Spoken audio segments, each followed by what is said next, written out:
Payg'ambar alayhisalom aytib beryaptilar. Ruhlar olami bor ekan, uni barzax deydi. Ruh o'lmaydi chunki. Jasad tuproq bo'ladi do'stlar. Ruh qabz qilib olingandan so'ng saqlanadi qiyomatgacha yoki haligi qabrdagi hisob-kitobgacha.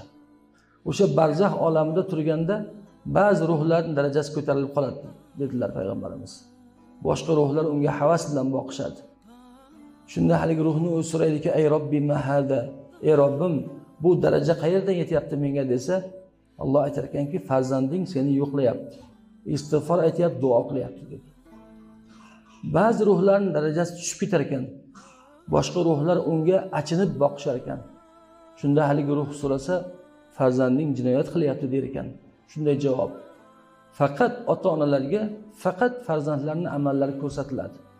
Yaxshisi ham, yomoni ham. Faqat yaxshisidan ular shod bo'lar ekan, yomondan ular ozor chekar ekan. Mana shu hadis e'tiqod hadisi bu. Agar hamma odamlarda bu tushuncha bo'lsa, ota-onasini yaxshi ko'rgan bola ota-onasining ruhini qiynamaslik uchun jinoyat qilmaydi, qo'lini tortadi. Jamiyatda jinoyatchilikning oldini olish bo'yicha eng katta yordamchi omil bo'lishi mumkin birgina e'tiqod.